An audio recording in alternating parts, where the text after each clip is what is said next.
The Queen pays tribute to strong as ever Prince Philip in Christmas message. Her Majesty thanks her husband as she pays tribute to terror victims and jokes she has evolved since her first broadcast 60 years ago. The Queen praised the resilience of London and Manchester after appalling attacks, and a Christmas message today that also paid tribute to her husband, Prince Philip, who retired from regular royal duties this year. The Queen's message to the nation and the Commonwealth looked back over the previous 12 months, taking home as its theme the powerful identities of the capital and the northern English city had shown through after militant attacks as well as a devastating fire that destroyed the residential tower block Grenfell Tower in London, the Queen said.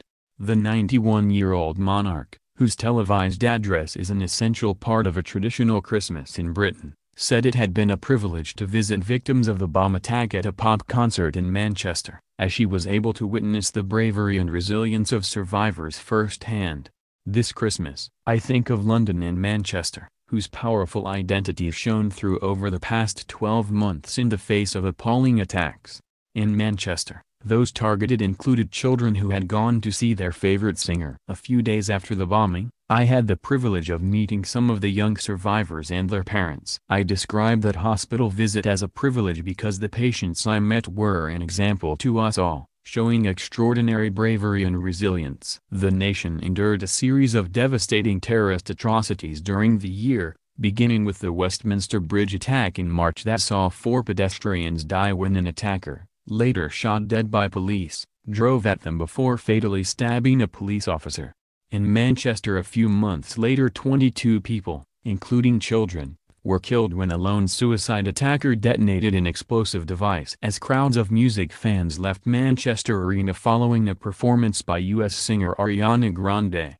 There were more deaths in June when 3 terrorists in a van plowed into pedestrians on London Bridge then went on a knife rampage in Borough Market, killing 8 in total. They were shot dead by police. On the 60th anniversary of her first televised Christmas address, Elizabeth said her reflections on the year had made her grateful for the blessings of home and family, and praised her husband and his unique sense of humor. The 96-year-old prince, also known as the Duke of Edinburgh, has been at the Queen's side throughout her 65 years on the throne, and has often grabbed the headlines with his off-color comments.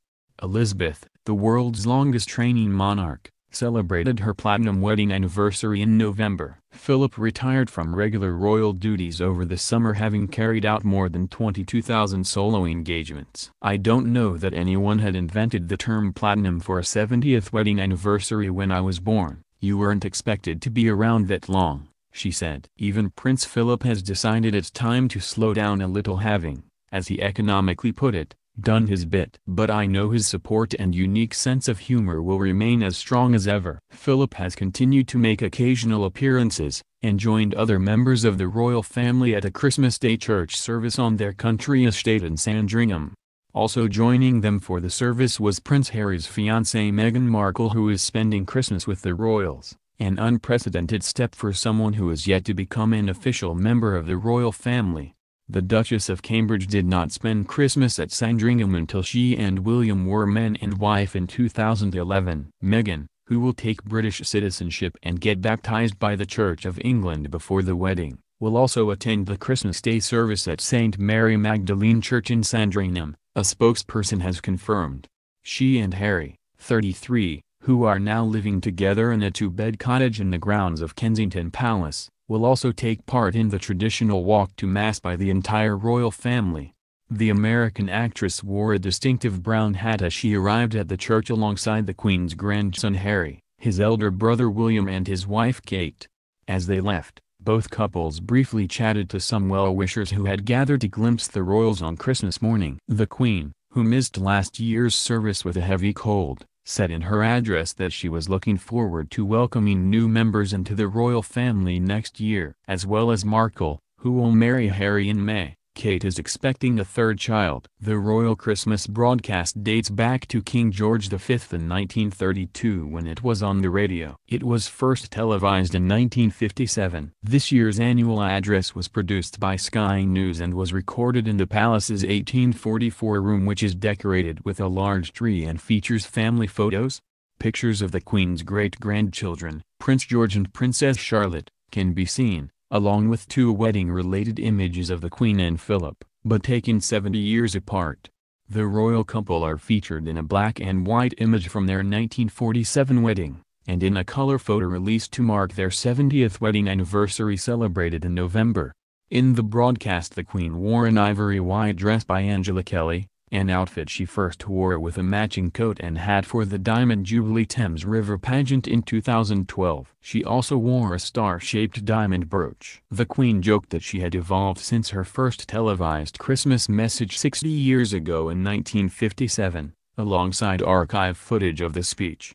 6 decades on, the presenter has evolved somewhat, as has the technology she described. Back then, who could have imagined that people would one day be watching this on laptops and mobile phones, as some of you are today? Focus on one's family. Queen delivers her speech in room at Buckingham Palace surrounded by portraits of her loved ones including George and Charlotte and her and Prince Philip.